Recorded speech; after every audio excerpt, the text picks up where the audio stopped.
Hey guys, welcome back to my channel. So today's video is going to be a little different from my usual content. I've gotten so many DMs asking me to talk about toxic friendships and how to handle them. And honestly, I've been putting this off because it's still kind of a sensitive topic for me. But I think it's time to share my story because I know so many of you are dealing with similar situations. So let me set the scene. This happened about 2 years ago with someone I'm going to call, let's say, Maya. Maya and I had been friends since high school. We're talking like 6 years of friendship. She was one of those people who was super charismatic, really funny, and honestly, everyone wanted to be her friend. At first, our friendship was amazing. We'd hang out constantly, she'd hype me up, we'd have these deep conversations about everything. But looking back now, I can see the red flags were there from the beginning. I didn't want to see them. Maya had this way of making everything about her. Like, if I had good news, she'd somehow turn the conversation back to her life.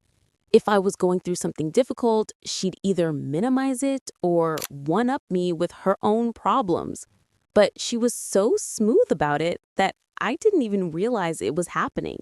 Okay, so the incident that finally opened my eyes happened last summer. I had just gotten a promotion at work, something I had been working toward for months.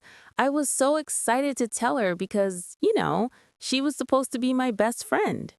So I call her up, right? I'm like, Maya, guess what? I got the promotion. And you know what her first response was? Not congratulations or I'm so proud of you. It was, oh, that's nice. Speaking of work, you won't believe what happened to me today. And then she launched into this 20-minute story about some minor drama with her coworker. She didn't ask me any follow-up questions about my promotion. She didn't ask how I was feeling. Nothing. But that wasn't even the worst part. Later that week, we were at a party with mutual friends, and when someone brought up my promotion, Maya literally said, "Yeah, Samantha got a little promotion at work. It's not that big of a deal, though." A little promotion? Not a big deal? I was devastated. But instead of confronting her, I just internalized it. I started questioning myself. Maybe it really wasn't that big of a deal. Maybe I was being dramatic. That's when I started paying attention to our friendship dynamic. And oh my God, it was like scales falling from my eyes. Maya would cancel plans last minute but expect me to drop everything for her. Give me advice that was actually just criticism disguised as concern.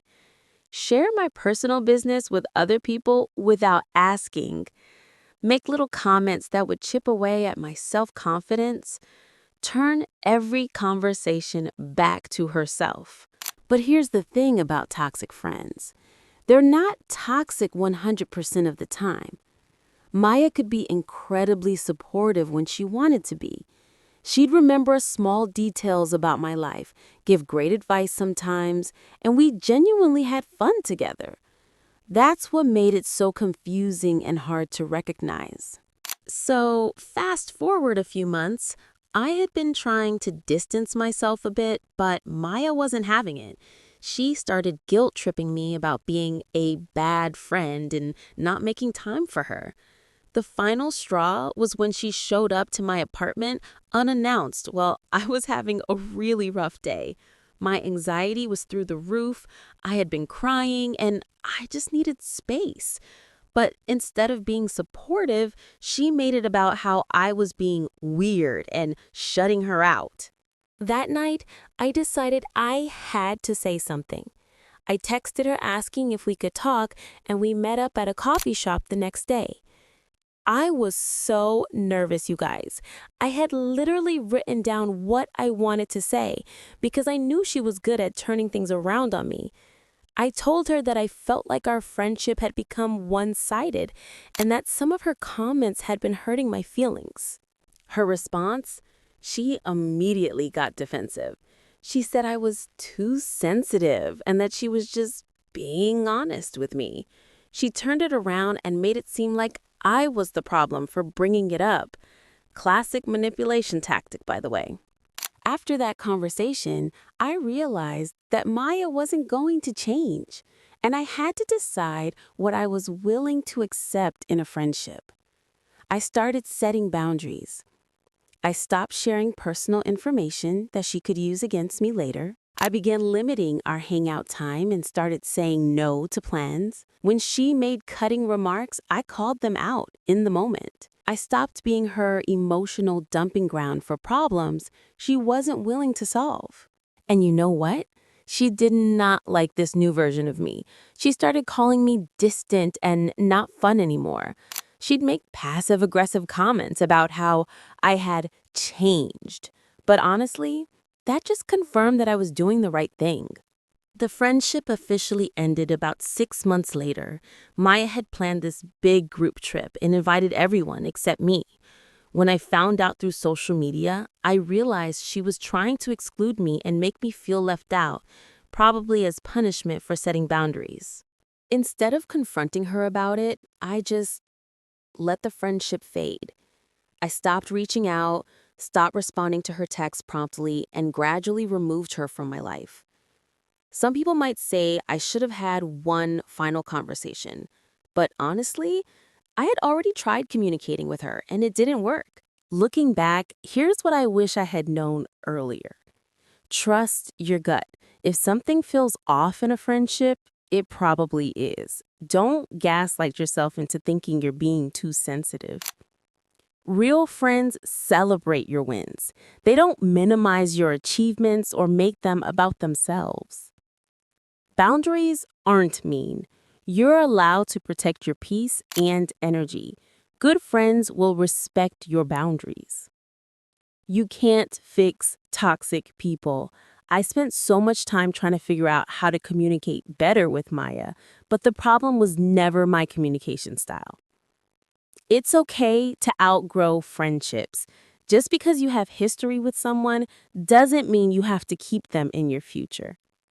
Ending that friendship was hard, but it made room for better relationships in my life. I have friends now who genuinely support me, who celebrate my successes, and who respect my boundaries.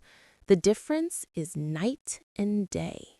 If you're dealing with a toxic friend right now, I want you to know that you deserve better. You deserve friends who lift you up, not tear you down.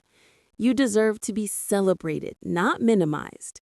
And you deserve to feel good about yourself after spending time with your friends, not drained and confused. All right, guys, that's my story. I hope it helps some of you who might be going through something similar. Let me know in the comments if you've dealt with toxic friendships and how you handled them. I love reading your stories and supporting each other. Don't forget to like this video if it was helpful, subscribe for more real talk content, and I'll see you in the next one. Bye!